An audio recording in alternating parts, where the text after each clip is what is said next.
Mari kita lihat materi Deep Reinforcement Learning pada hari ini. Kami singkat DRL ya, Deep Reinforcement Learning. Kita tulis DRL di sini merupakan temuan penting dalam deep learning. Jadi DRL itu adalah gabungan dari deep learning dengan reinforcement learning. DRL itu memungkinkan suatu program mampu mempelajari lingkungan secara langsung tanpa terlebih dahulu kita melakukan proses learning yang umumnya menggunakan banyak sekali data latih.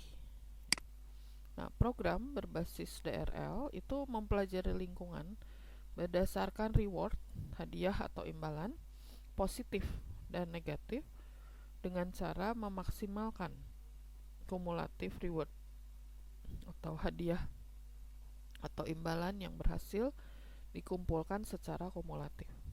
Program berbasis DRL belajar dari interaksi dengan lingkungannya. Ini telah diteliti oleh Richard S. Sutton dan Andrew G. Barto pada tahun 2017. Nah, pada reinforcement learning, agent berinteraksi dengan lingkungan ya, yang menyediakan reward.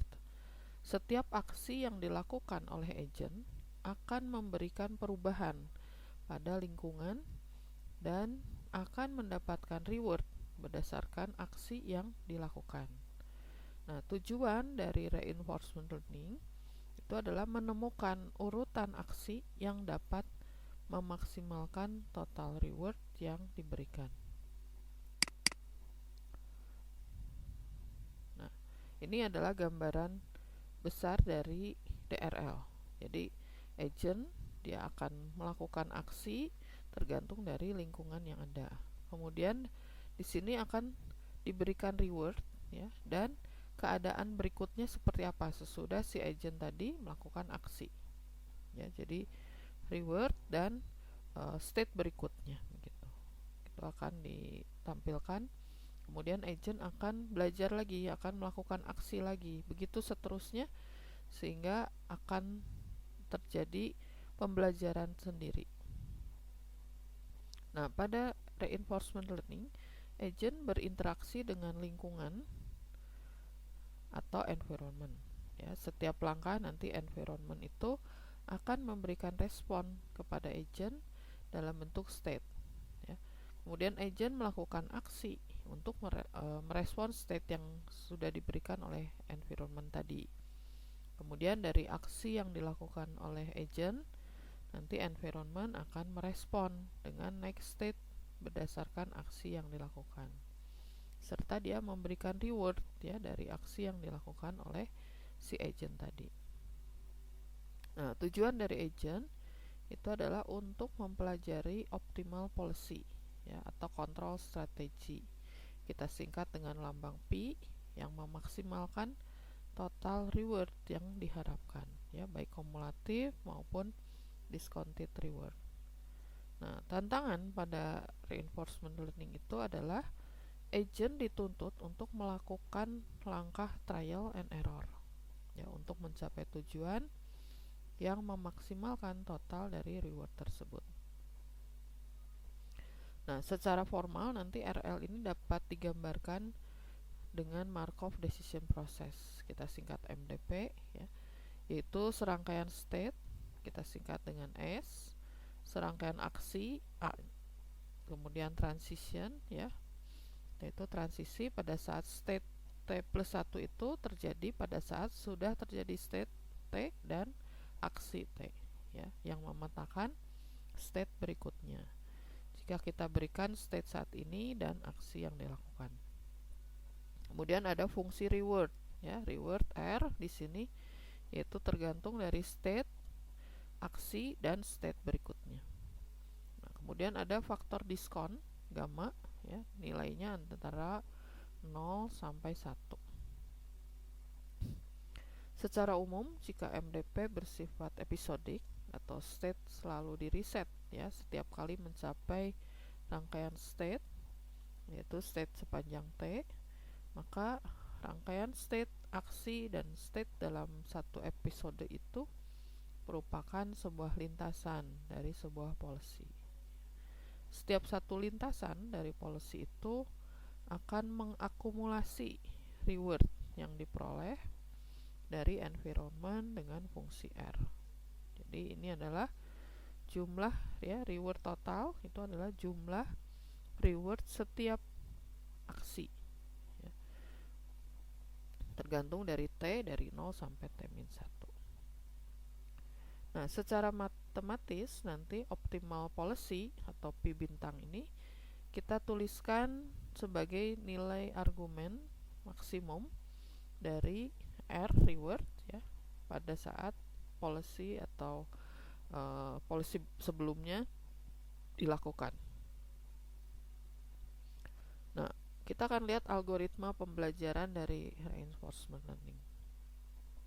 Untuk menyelesaikan problem pada reinforcement learning dapat menggunakan 3 pendekatan ya, yaitu pendekatan berbasis policy, yaitu fungsi yang memetakan aksi dengan parameter state. Kemudian pendekatan berbasis value function atau fungsi yang menggambarkan seberapa baik setiap aksi atau state. Yang ketiga adalah pendekatan berbasis model.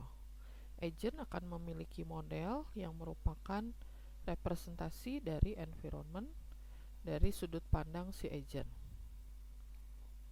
Nah, contohnya seperti ini. Kita akan berikan di sini satu labirin, kemudian agent akan diminta untuk menemukan rute dari start sampai ke goal. Nah, aksi yang dapat dilakukan oleh si agent itu adalah bergerak ke atas, ke bawah, kiri, dan ke kanan. Ya. Nah, kita akan lihat pendekatan berbasis policy di sini menggunakan reinforcement learning. Reinforcement learning dari si agent itu diberikan serangkaian rekombinasi aksi yang dapat dipilih pada setiap state. Jadi dia bergerak ke kanan misalnya di sini, kemudian dia bergerak ke atas. Sesudah ke atas dia bisa ke kanan, ke kanan, ke kanan. Bisa juga kalau dia balik ke sini dia akan balik lagi ke atas ya. Jadi panah-panah ini adalah cara si agent bisa bergerak gitu. Kalau misalnya dia akan ke bawah misalnya, di sini dia akan menemui jalan buntu sehingga dia akan kembali lagi begitu ke atas di sini ya. Nah, jadi sampai sini nanti dia akan akhirnya menemukan goalnya gitu. Memang kalau dia salah gerak ke bawah, dia perlu waktu ya sebelum dia bisa ke atas. Nah, kemudian yang kedua, kalau kita lihat berbasis value function. Jadi kalau pendekatan berbasis value function menggunakan reinforcement learning ini, reinforcement dari agent itu diberikan serangkaian nilai yang merupakan perkiraan total reward dari masing-masing state. Ya. Jadi misalkan di sini kita mulai dari start, ini diberikan nilai minus 16 ya.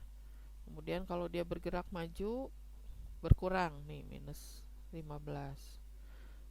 Maju lagi dia berkurang lagi. Begitu seterusnya sampai kalau dia sampai goal dia sudah 0 nilainya gitu. Artinya dia sudah mencapai goal. Nah, tapi kalau dia bergeraknya salah arah ya, misalnya ini ke bawah, maka nilainya akan makin besar gitu ya, sampai 24 nih paling besar di sini. Artinya dia menjauh gitu dari goalnya gitu. Jadi tiap langkah ini nanti diberikan nilai. Nah, secara matematis nanti value function itu bisa kita tulis P ya, VPS ini adalah nilai E dari reward yang terjadi pada saat S dan P optimal functionnya. Dengan optimal polisinya ini P bintang itu adalah maksimum dari nilai VP tadi untuk setiap S elemen dari S state ya. Nah, kemudian yang ketiga adalah pendekatan berbasis model. Nah, di sini itu diberikan nilai agent ini akan memiliki representasi internal terhadap environment. Representasi tersebut didapat dari beberapa kali percobaan. Jadi kalau dia sudah mendekati arahnya itu diberi -1. Tapi kalau dia salah arah, ini ditutup gitu ya. Jadi jalannya ditutup, labirinnya, supaya dia tidak bergerak ke situ. Gitu. Jadi nilai -1 ini boleh gitu ya dilewati oleh si agentnya. Nah, walaupun model yang dibangun oleh agent tidak sempurna, namun dapat membantu agent dalam menemukan optimal policy. Nah, selain value function, RL agent biasanya menggunakan fungsi yang menerima pasangan state yang kita sebut key function. Nah, key function itu adalah fungsi yang mengembalikan perkiraan dari total reward ya, pada sebuah state S dengan aksi A. Ini kita sebut key P, yaitu state S, A di sini. Ya, jadi state dikalikan dengan action akan menghasilkan reward. Gitu. Nah, ini adalah persamaan yang kita tuliskan untuk key functionnya. Nah, untuk memaksimalkan nilai dari key function tadi, kita bisa asumsikan bahwa nilai key function kita dapat dengan menambahkan nilai reward pada suatu state dengan nilai key function pada state berikutnya. Jadi di sini kita akan tambahkan ya nilai key function dari state berikutnya dengan state yang sebelumnya. Nah, bentuk dari key function ini adalah bentuk rekursif, ya, artinya berulang. Kita dapat menggunakan nilai key function saat ini dan mengoptimalkan nilai key function berikutnya. Algoritma untuk mengoptimalkan nilai dari key function kita sebut algoritma key learning.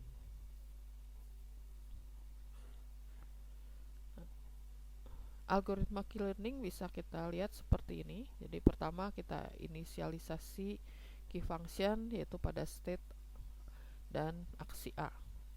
Kemudian kita akan lakukan berulang di sini sampai state ini adalah terminal dari state-nya atau goal-nya tadi.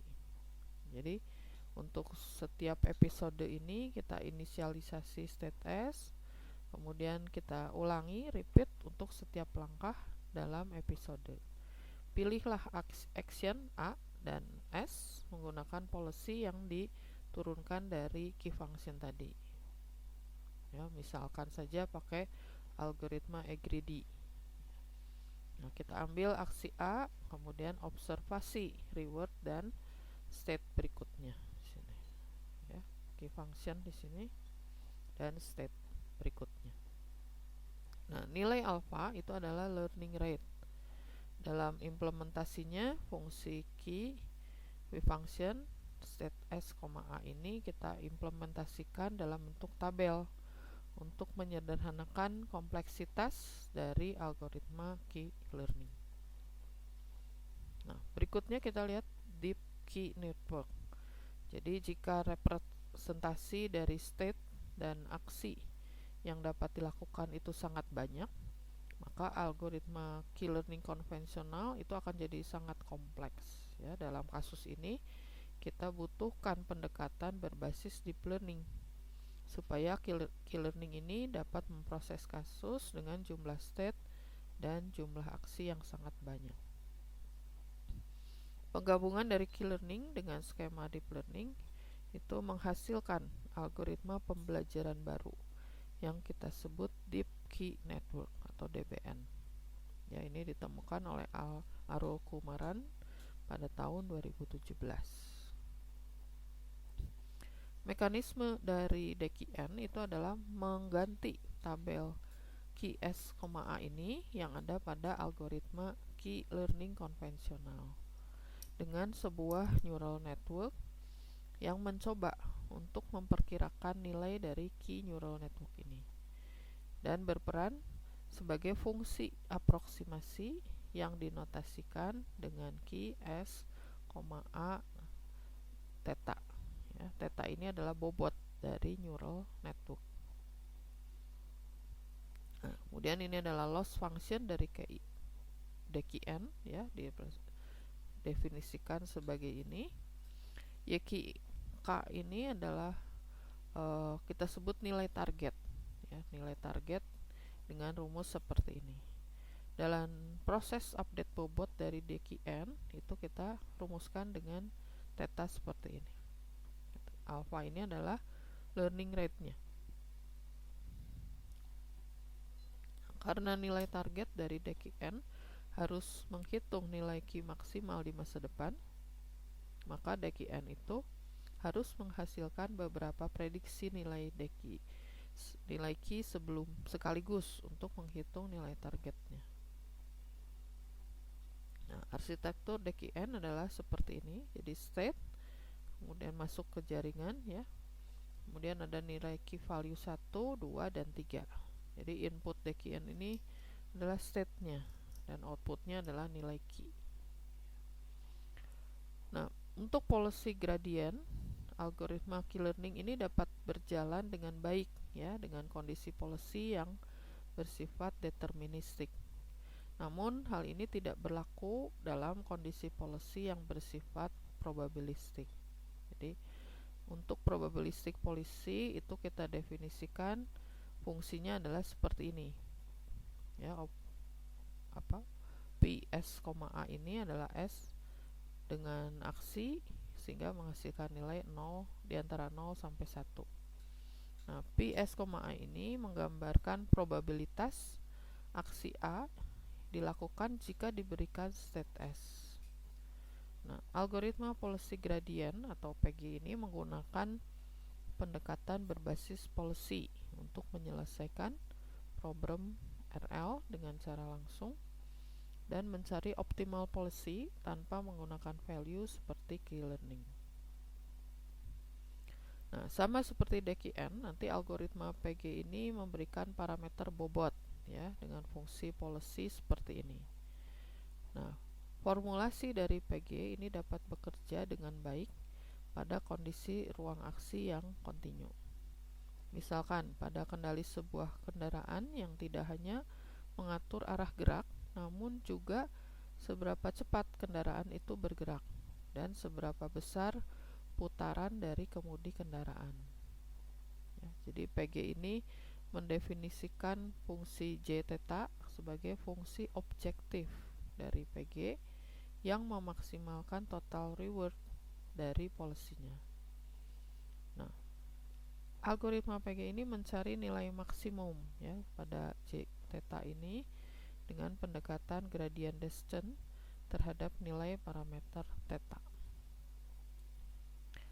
Nah, PG diimplementasikan dalam fungsi reinforce oleh Amar pada tahun 2014, ya. Algoritmanya seperti ini. Jadi inisialisasi dulu parameter theta, kemudian ulangi untuk setiap episode, inisialisasi state S-nya, kemudian kita ulangi untuk setiap langkah dalam episode tadi, ya. Nabla ini diganti dengan nabla theta log P theta A pada state T dengan kondisi state T dan reward T. Nah, tetanya sendiri diupdate dengan theta ditambah alpha kali nabla, ya. Kemudian kita kembalikan nilai theta di sini.